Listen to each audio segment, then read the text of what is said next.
This is Jim Fetzer, your host on The Real Deal. In Dallas, Texas, 3 shots were fired at President Kennedy's motorcade. It looks like one of those scenes of an old building being purposely dynamited and blown.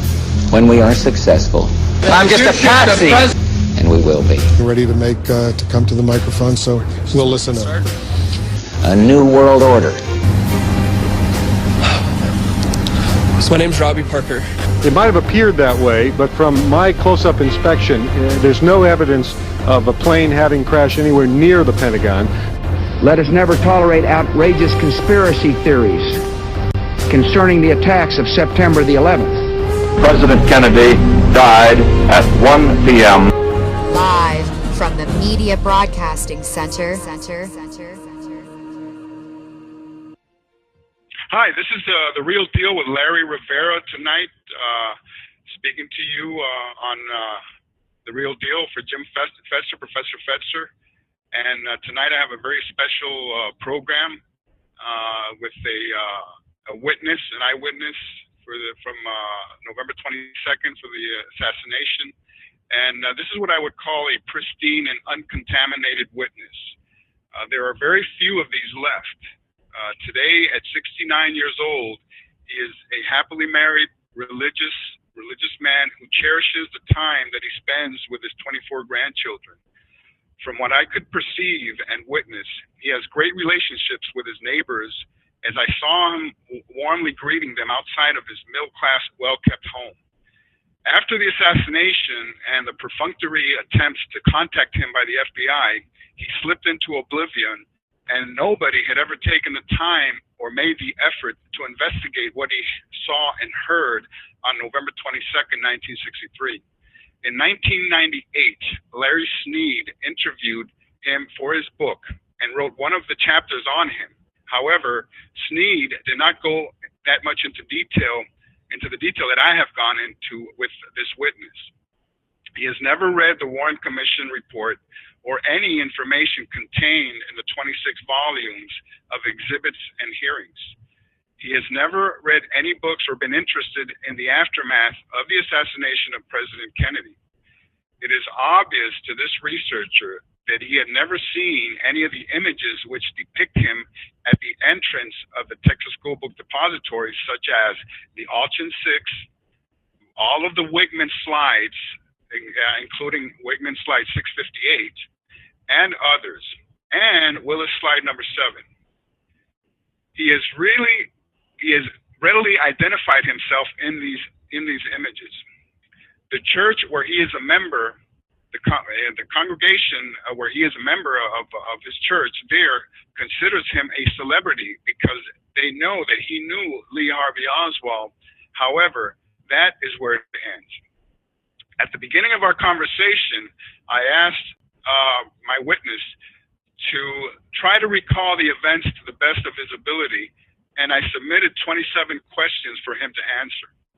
I found this man to be extremely lucid, sober, almost to a fault.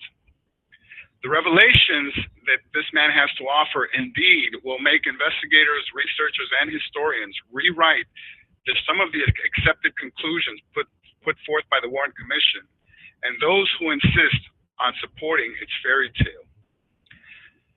Some of these conclusions are that Wesley Frazier arrived every day with Lee Oswald, not just on weekends. That's just one example. Now, this would indicate one of two things. Either that Frazier would pick him up at Oak Cliff on his way in from Irving, or that Lee Oswald never really stayed at Earlene Roberts' rooming house and always stayed with Ruth and Michael Payne in Irving. Okay? Now, we have never really been told how Lee Oswald arrived on a daily basis at the TSBD while living at Oak Cliff. And the police car beeping its horn outside of Earlene Roberts' house on 1026 North Beckley seems to be pretty solid. Also, Roberts' testimony about witnessing Lee going into his room at 1 p.m. that day. The most probable option has to be the first one, that Frazier probably picked them up there every day. Now, this witness has confirmed my ongoing thesis that Frazier would park his car at Houston and Ross and drop Lee off at the northeast corner of the building, never down by the railroad track south of the state building, especially on November 22nd when it had been raining in the morning. Most importantly, without ever seeing Edward Shields' HSCA interview, my witness has confirmed exactly what Shields testified. And we're going to include part of the transcript here tonight for you to read. A second revelation has to do with the supposed work going on the 6th floor, supposedly refurbishing the flooring that day and that week. I don't want to give it away, but there are very important revelations on that we're going to present here tonight. Another thing has to do with the sniper's nest, and when exactly was that sniper's nest constructed up there? Okay. A fourth item that we're going to cover tonight has to do with the method of payment of the TSPD warehouse employees. It has been put forth by the Warren Commission, especially by Bill Shelley and Oshus Campbell, that these workers were paid strictly in cash. We have found out that this was not true, and we'll be explaining that later on tonight. Another thing that this witness has confirmed for me has been when exactly the TSPD company started to operate at 411 Elm Street. He started working there in August of 1962, and at the time they were already operating on 411 Elm Street. There has been research done by some particular researchers that have revealed or postulated that the TSPD company had just recently moved into the location of 411 Elm Street, which was owned by David Harold Byrd, the building, during the summer of 1963. Okay. Now, the other thing that we spoke about with this African-American witness, he's African-American, had to do with how they interacted amongst themselves in the aftermath of the assassination. I believe that this has never, ever been touched upon by researchers. And it's very important because as a minority group, the African-American workers and the witnesses, including those on Elm Street, were never actually interviewed, or they were never asked about their impressions about what happened there on Elm Street on November 22nd. And these workers, actually, they talked amongst themselves. That was a perfectly natural thing to do. Now, the last thing that we did was we showed our witness the overlays on the man in the doorway. We reviewed our paper showing how the calibration of the system, which we have covered here in previous shows, and how the animations work and we used a laptop computer, and our witness, when he saw this, he was very, very impressed and surprised.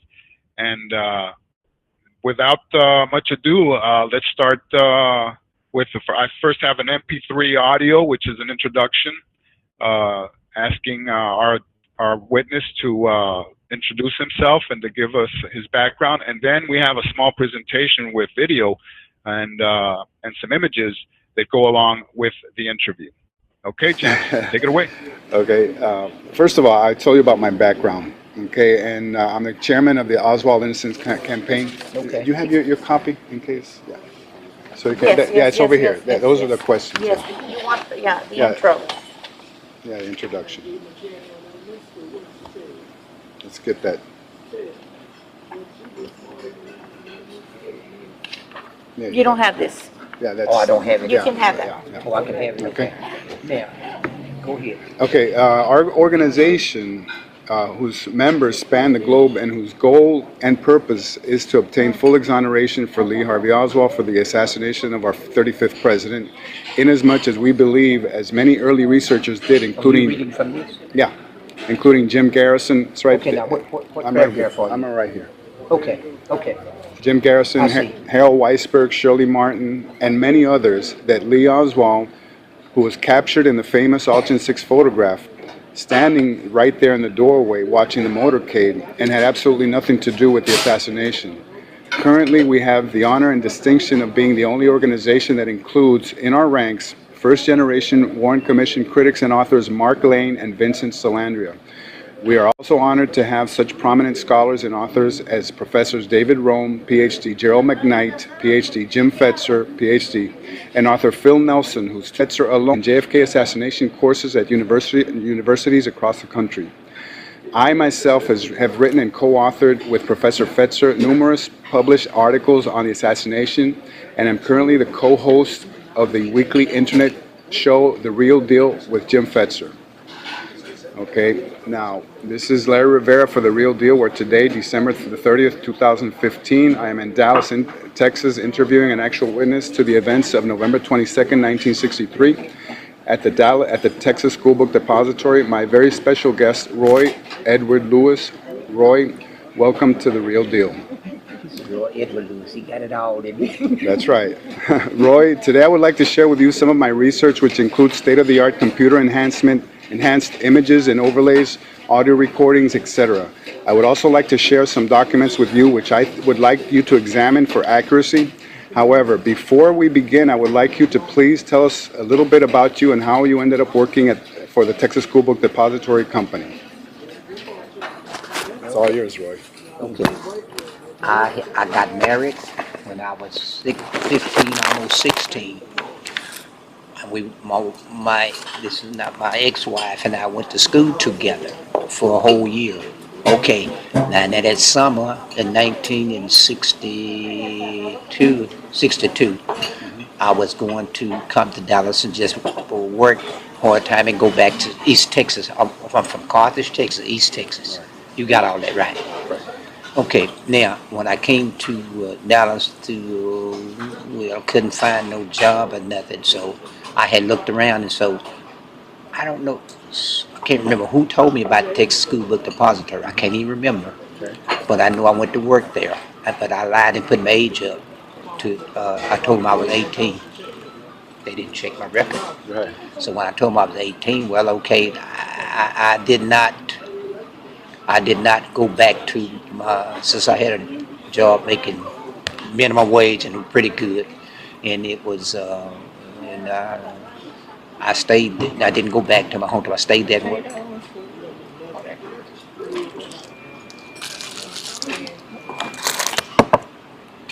I stayed there and worked. Started working. I think it was summer of 1962. Or was it 61? I can't remember 61 or 62. 62. It was 62.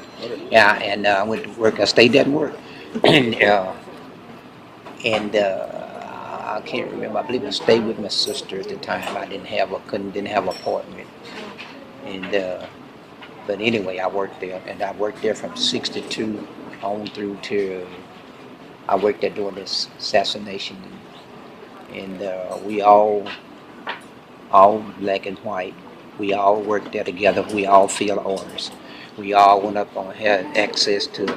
Usually had what they call a freight elevator. Right. That's how we fill our orders. You go up to it. We weren't allowed on the second floor. That's the office floor. So we weren't allowed there. We would go third, fourth, and fifth floor on up.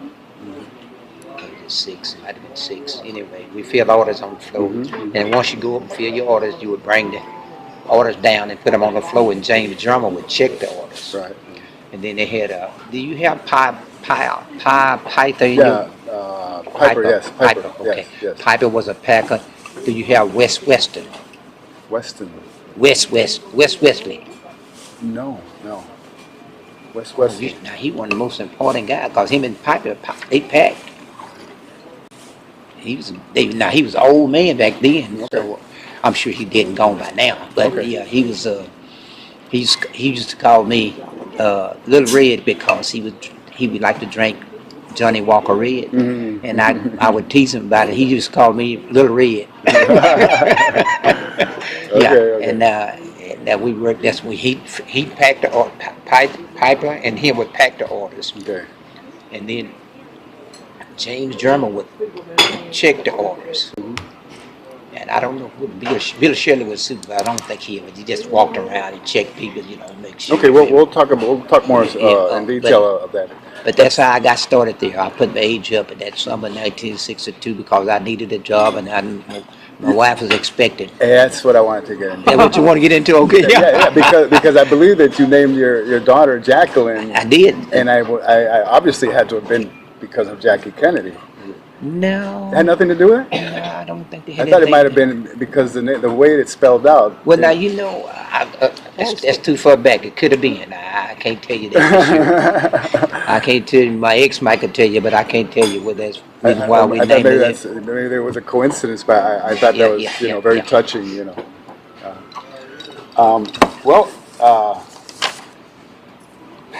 I will now review 27 questions that in my research I have formulated over the past 2 years, and I only ask that you answer them to the best of your ability. Okay. Now, Roy, I realize that 52 years have passed, and since these events, I don't expect you to be precise in every aspect. Okay. However, any information that you may regard as unimportant might actually be important from my perspective and level of research, because it might tie into other relevant areas of interest. Okay? So, if let's start. You've already spoken about how long you worked at the TSBD company. Now, when did you leave? When did you leave the company? And under what circumstances did that happen? I don't remember.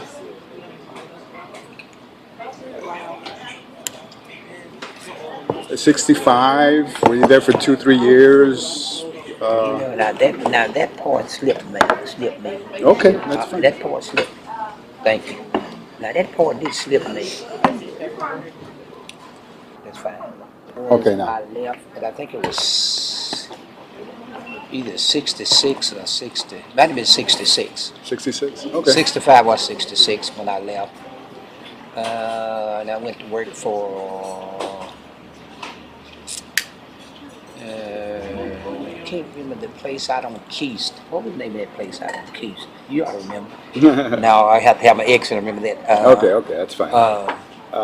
Now, in Larry Sneed's book, because he interviewed you for a book called No More Silence. Right. Remember that, Larry Sneed? Yeah, I remember. Yeah. Yeah. In fact, I have the chapter here and everything in case we need to go back to it. But in that book, he said that you had been with the company since August or September 1962. However, a report from the Dallas Police Department states that you had only been there for 7 months. No, that's a lie. So Larry Sneed was correct. Okay, so that's wrong. I've been there. No. Okay, so that's one of the main things. Well, wait a minute. Hold on. Here's the hold on. Wait a document minute. I right started working in 62. No, it was the summer of 1962. That's right. So what Larry Sneed published was correct. Yeah. Okay. Yeah. See, because this document from the Dallas Police Department says that you had only been there for 7 months. So I just wanted to... Well, it depends on when they did that, because I went to work. No, they did this in February 18. This document is dated February 18, 1964. I'm going to leave it. No, that's wrong. I had been working there for 2 years. Right. At 64, it's been 2 years. Right. This is dated February 18, 1964. No, and it said you had been there for 7 months. Well, maybe they may have been there 7 months in 62. I had been there only several months in 1962, but I don't know how they figured that. Right. Well, in any case, I'm leaving the document. It's Yeah. Okay. So you can see exactly, what. I don't know how they got that business screwed. Let's just eat and then we'll continue. Okay. Okay. No, go ahead. Oh, okay. Okay. All right. Can you describe how the African American community in general reacted to the assassination? I think we've already very briefly spoken about this. Here's the thing: when the CIA or the FBI was calling itself interviewing all the peoples. Right. Well, they came to my apartment unit. Okay. But we was close-knit people. Right. Those people in my apartment pretend they didn't even know me. Right. Because they didn't know what white folks wanted with me. That's right. I know. Well, I want to hear about it. So, but now, if you really the FBI and you really want, you knock on every door to make sure. They didn't even come up and knock on my door to see if I was there. Okay. Now, the people downstairs, my good friends downstairs, told them they didn't know me. They didn't know no Roy, don't live there. But so they took their word for it. They didn't even try to come find it. Now, if you the CIA and you the FBI and something like this is happening, you know I lived in there, you know I got my address, you would knock on every door. You would knock on every door and ask for me, wouldn't you? Personally, That's right. I think you would. That's right. I mean, if you're good FBI, Well, good CIA, if you really wanted this, if you really wanted me, That's right. so they make me look like we weren't important. That's right. That's right. Do you feel that perhaps they were intimidated into silence or misrepresenting the official version of events? Was there like some type of maybe intimidation or that type of thing with the African American witnesses, or maybe that they just ignored them altogether? I just really just ignored them. I don't think it was intimidation. Okay. No. Okay. Within the other African American employees among you, did you guys talk about what had happened amongst yourselves and that kind of thing? Did you guys like exchange ideas and opinions? Yeah, we did. And you comment among yourselves, you know? Yeah, we did. About what happened and what you had experienced that day? Go find us. Do you recall any type of instance like that? Yes, we talked about it, and actually, the first thing we thought about it was Lee Harvey. We figured he did it. Because that's what was being parroted by the media. No, not so much that.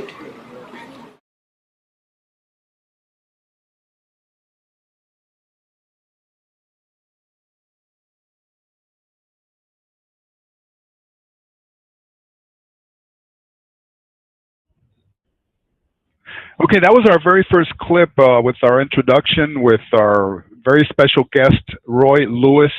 And our second clip that we're going to play for you contains images, and it's going to be very interesting because Roy goes into some of the issues regarding the assassination and what was going on there at the Texas School Book Depository on that day, including what was going on the 6th floor and the behavior of Buell, Wesley Frazier, among others. And I'm sure our audience is going to find this very, very interesting. So after we're done with the clip, then we'll join in and talk a little bit more in detail about Mr. Roy Lewis. Let me say this first. The main guy that we don't even really talk about is Wesley Frazier. That's right. Wesley Frazier used to pick up Lee Harvey Oswald every day. I hope you record this, aren't you? Yeah. Okay. Yeah. He would pick him up every day and bring him to work. That's right. Now, Edward Shields told the House Select Committee on Assassinations in an interview that he and other of his friends, co-workers, I'm talking about the black co-workers, that they saw Wesley Frazier drop Lee Oswald off in front of the building right there on Houston. That's what he said. And that it wasn't that they both drove to the back in front of the State Building, and then he got out with a package under his arm and he walked in ahead of him, and Wesley Frazier stayed behind, which is the official record. Okay. See, I don't know about that. Now I don't know where he dropped him off at. I don't. Yeah, but what Edward Shields said that that's not what happened. That he dropped him off in front of the building because it had been raining that morning, so he wasn't going to go and get wet and muddy. Right. Plus, you from over there back in front of the State Building, you had to go over railroad tracks and everything. And that doesn't make any sense at all. You see, so that we have a problem with that. And when Edward Shields said, look, he dropped him off in front of the building, then that right there tells us that Wesley Frazier dropped off. It's like you said, he would bring him in every morning, but only on weekends. Remember, he would give him a ride because Lee Oswald stayed at his rooming house during the week. Okay, and he only gave him a ride on weekends when he'd go to Irving, where his wife was staying with Ruth Payne. Now, on that morning, that Friday morning when he came in, supposedly, and this is what's in that report that I'm telling you about, Edward Shields said, look, he dropped him off in front of the building. When they asked him, where's your friend? Wesley Frazier said, I dropped him off in front of the building.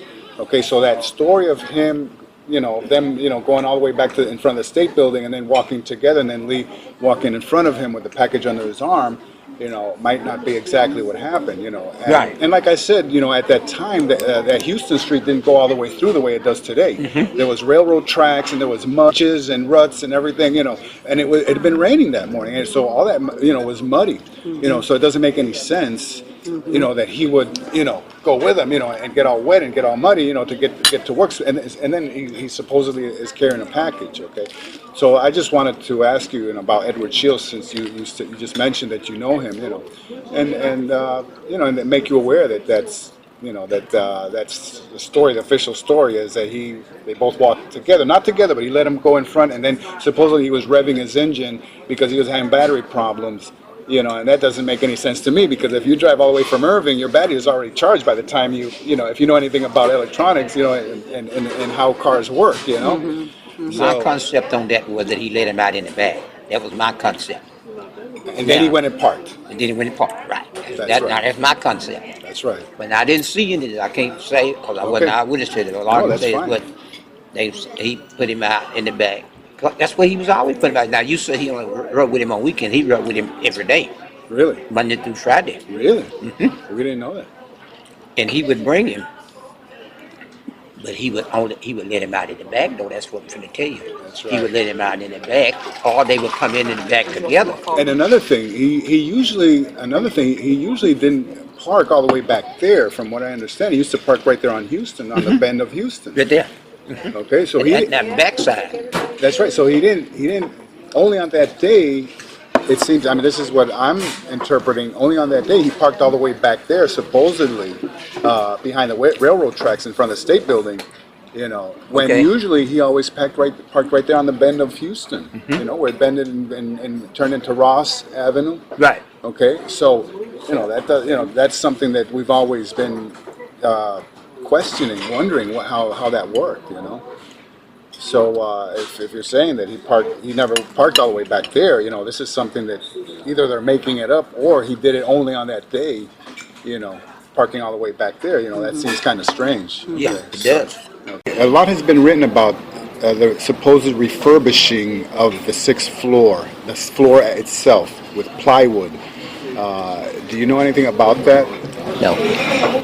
That they had been laying down new plywood because the floor.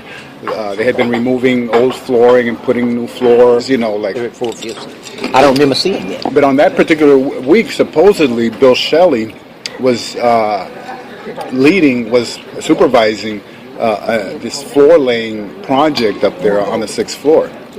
That's what it's been written in the Warren Commission, and everybody considers that gospel, Like that was the case, Now, I've studied a lot of photographs of the 6th floor, and I've never seen any tools up there.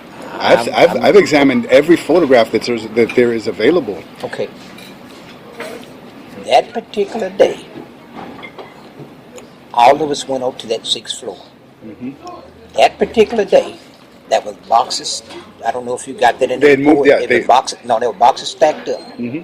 Were tall enough where you couldn't see. Right. But there was a hole open in there where somebody could have been sitting. Now, I got as close as, and when I thought about it, it scared me, because if Lee Harvey or anybody else that was over in there, you couldn't see them. You couldn't see them. But if you had disturbed them, you would have got shot. That's my opinion. But I got as close to that wall. So there could have been more than, the way the barricade, you're talking about the barricade that was set up there. Yeah, maybe could have been. What time was the last time that you were up there on that day, that you recall? 11, 10:30? No. I don't know what time it was, but, I went up there. It was pretty late. And see, I was like this. That particular day, everybody was interested. I wasn't so much when I came out. The last thing I remember seeing was this impression is there. Yeah, but we went back to the floor. Yeah, I want to know that I went up there and that stack was already up there, barricade or whatever you want. Yeah. Oh, so you saw a barricade before? Before what? Before the assassination. Is that? Yeah, it was already there. Oh. The stacks of books was already there, stacked up like. What they call the sniper's nests. It was already set. It was already set. About what time would that have been? 11:30, 11:30, somewhere like there. It's interesting. Yeah, it could have been 10:30, but anyway, it was already there. Oh, okay. Yeah, it was already there. You know, that's very important. That's extremely important. Well, that's why I said, because whoever was there, I got as close to. How heavy were those boxes? Textbook, 55 pounds. Oh, they were different. Yeah, they at least that 50 or 55 pounds. Mm-hmm. You needed a little hand truck, right, to move them around? Did you use a hand truck?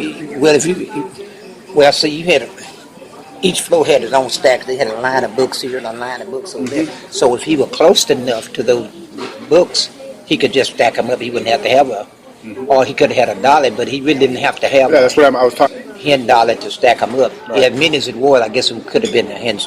And then I said many as it were. I don't know how many were. All I know it was a stack. Okay. Yeah. Okay, let's move on then here.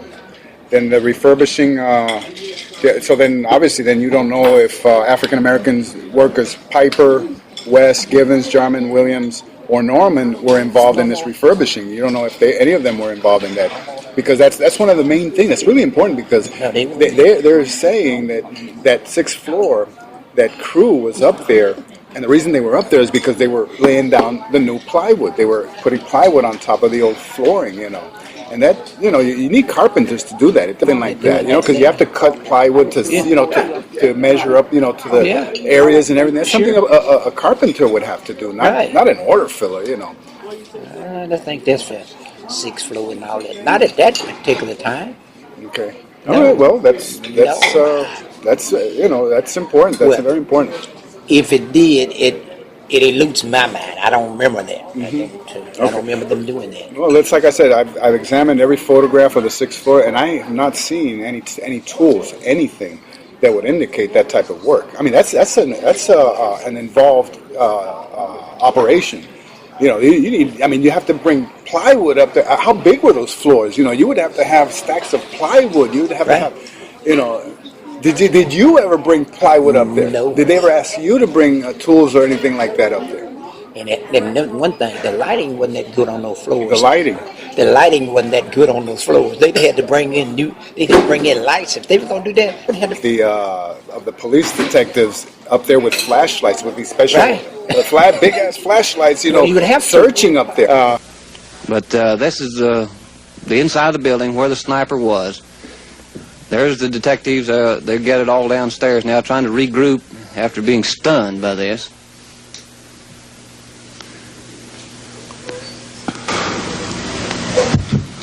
There's one of the lights. The policemen that had some hard times. They're combing the building thoroughly. Are you familiar with the Alton's photograph, the Alton 6 photograph, this photograph? Where Kennedy is seen here being shot already. Yeah. And the motorcycle guys and everything. You've seen this picture many times. Right. And you're aware that in the background, here in the background, there's figures in the doorway, okay? I should have been one of the figures. I don't know if I am. Well, that's what we're going to go over here.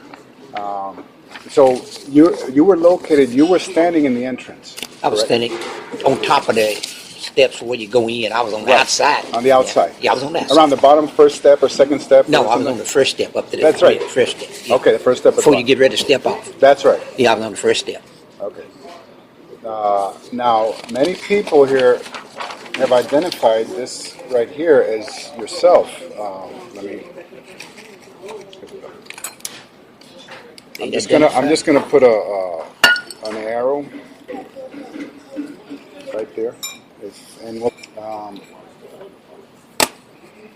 We're supposed to be you. Who's supposed to be me? Yeah, right there. It's a profile. Maybe it may be me down there, but I don't. Right. That's right. That's. I don't see me up there. Yeah. See, the thing is that it's a profile. Okay. It's a profile. It's this same person, but the reason being that the way that the photograph. I'm going to put it up here on the computer. Yeah. We might have to switch over here now, real quick.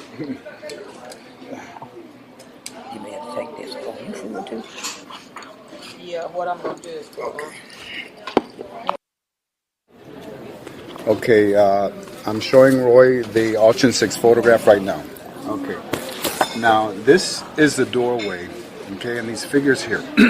And this African-American person right here, he's a profile of this person. I think that many is people me. think, yeah, say that it's you. I think it's me, yeah. So you would identify that that's most probably you. You see, the thing is that I'm going to show you. I'm going to show you a close-up now of the photograph. Okay.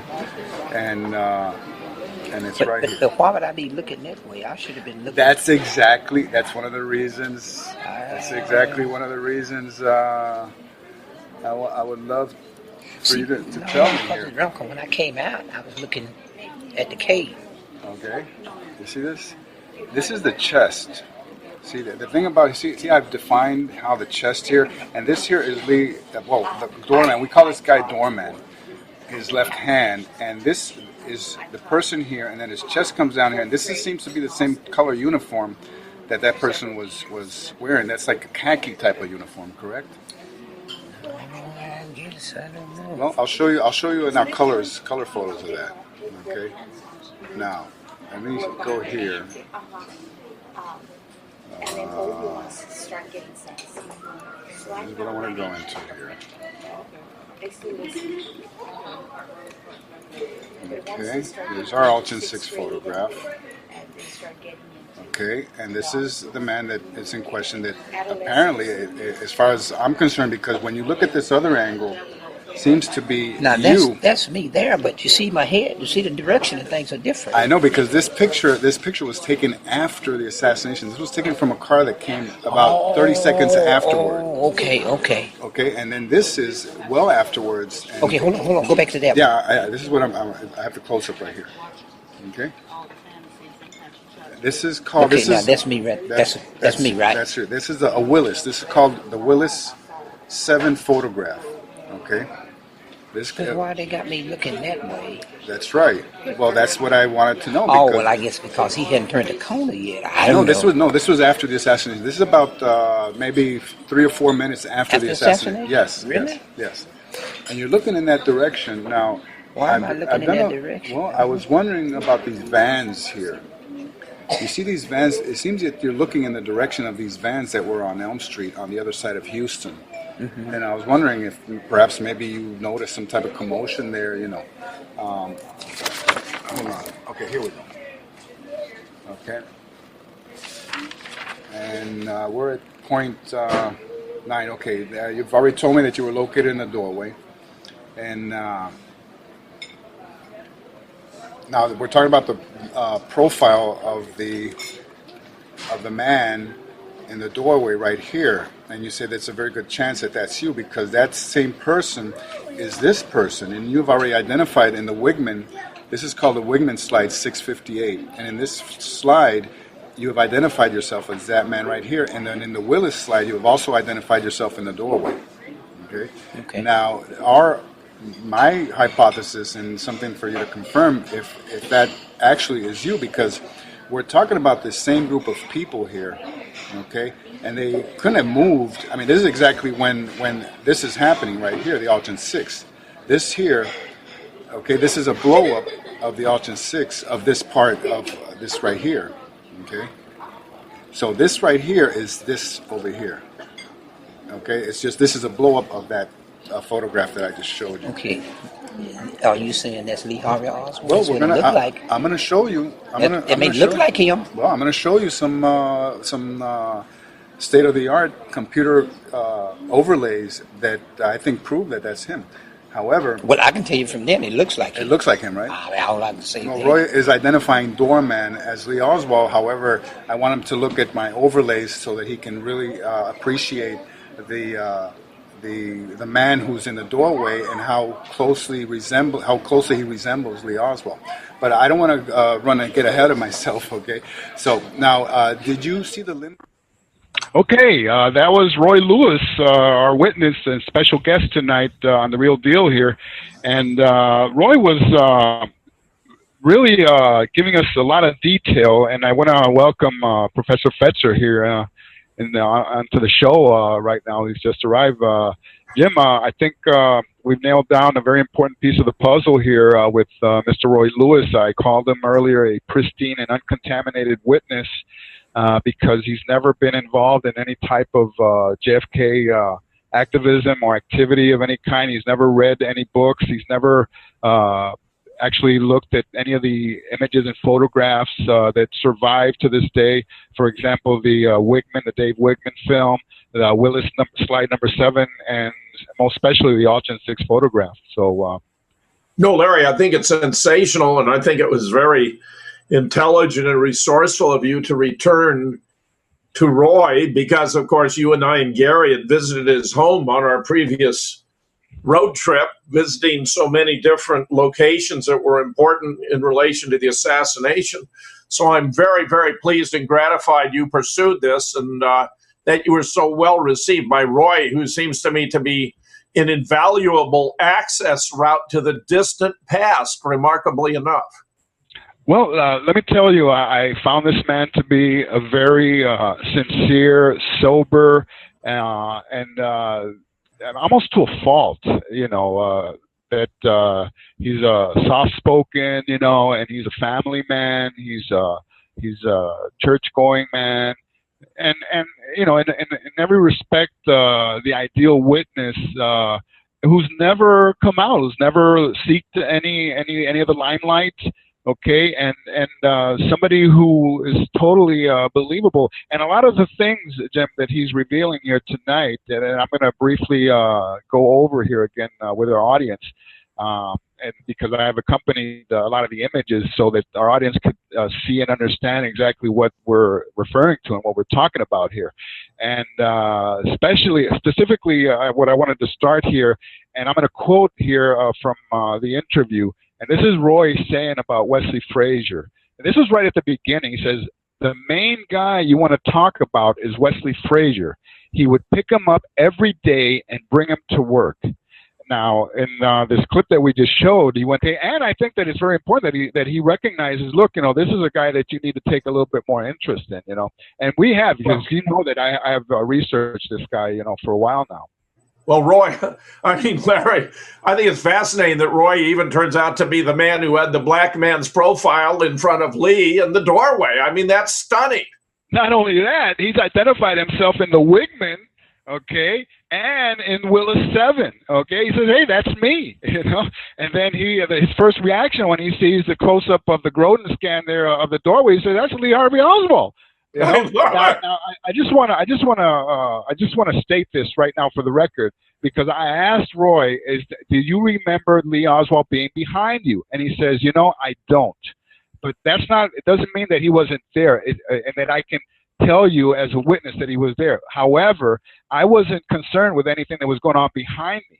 I was only concerned with the parade, with the motorcade, Well, of course, you got the President of the United States and Jackie, the most glamorous couple in the world, right in front of you. Yeah, he even says that he saw JFK brush his hair, okay, which we know that that was one of his actions there, Yeah. And then another thing, and this has to do with, because I asked him later on if he had seen the motorcade stop, and he had seen the actions of the Secret Servicemen, as we have revealed in our JFK Horseman series, and he said no, that he didn't. However, you and I have stood in that doorway, and that monument interferes with a lot of your field of vision going down Elm Street. So it doesn't mean that it didn't happen. It just means well, we got the best possible witnesses, the motorcycle escort officers. Yeah, right. Now another thing that's extremely important that I'm going to talk about now is the supposed refurbishing of the 6th floor. Now, this is incontrovertible here, Jim, because Roy says that did not happen. Okay, the floors up there, there was very poor lighting up there.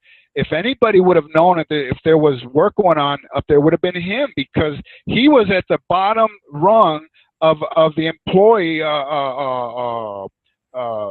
food chain there, so to speak, okay? Because he had lied to gain employment there. He was 16. He lied in 1962. He said that he was 18. So he was, a worker there, and he would fetch books and move material around, and use these dollies or hand trucks to move material. So if anybody would have been involved in taking plywood, sheets of plywood or tools, saws, hammers, workbenches and stuff like that, it would have been Roy Lewis, okay?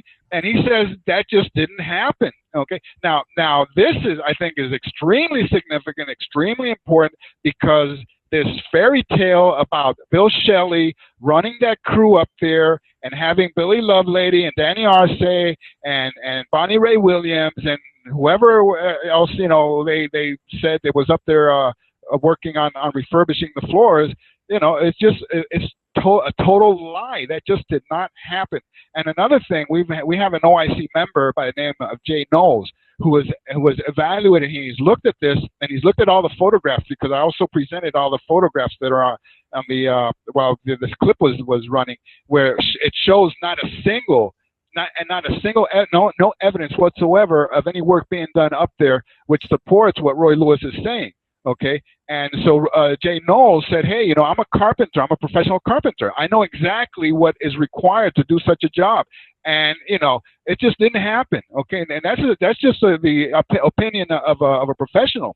Okay, so as far as the refurbishing up there, he says that just didn't happen. And another thing that he's stressing, the lighting up there was so bad. In fact, if you look at the Allier film, you'll see that the detectives that are up there searching the 6th floor are using these special big battery flashlights, and that's you can see, and so this is all confirmed, by some of the actual evidence that we have, on the 6th floor. Another thing that I wanted to talk about was when that sniper's nest was actually constructed, when they moved those books over. He talks about 10:30 to 11 a.m. Okay, this is something that, and he said that's exactly the time. That's about the time that sniper's nest was built, because he went up there early in the morning at that time, and those boxes had already been placed, in the exact position of the barricade or the sniper's nest, as it was seen later on that afternoon, with the boxes and everything, the way they were set up.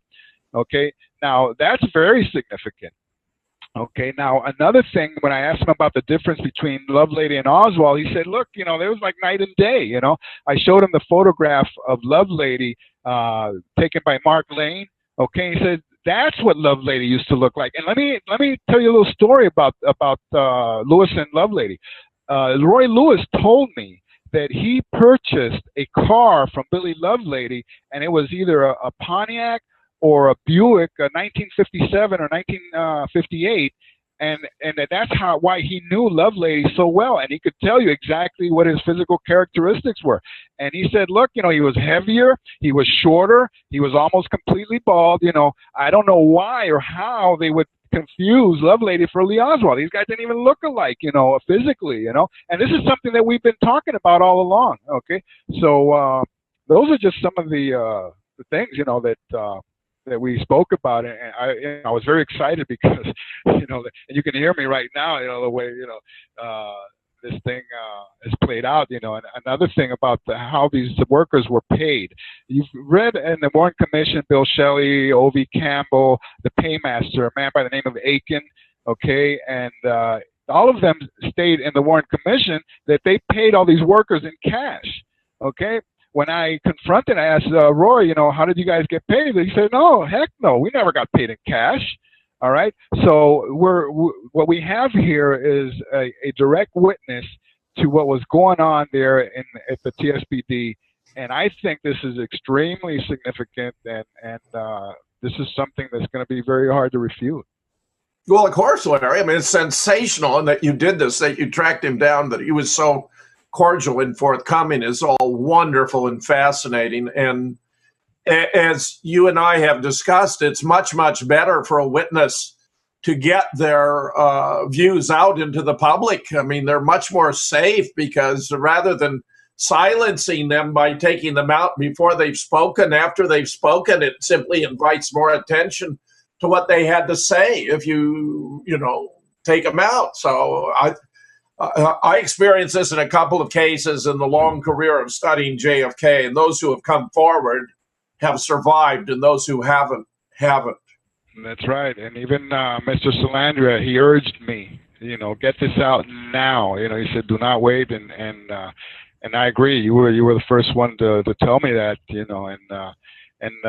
it's just something I think this man has really, really set the record straight on this. And there's now a lot of loose ends that need to be pursued here, Jim. There's a lot of, now we have to look at this in a whole different light, in a whole different perspective.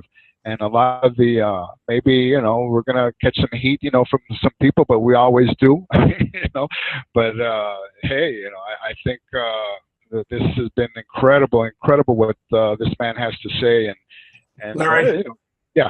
Larry, it's sensational. I can't thank you enough. This is wonderful, wonderful stuff. You've made another major contribution to the history of this study of JFK. This is Jim Fetzer, your host. Just one thing. I'm sorry, Jim. I just wanted to thank Lola Quesada, who accompanied me on this venture. And I just wanted to say thank you, Lola, and love you, baby, okay? Well, thanks very much, Larry Rivera, for being here, and all of you for watching.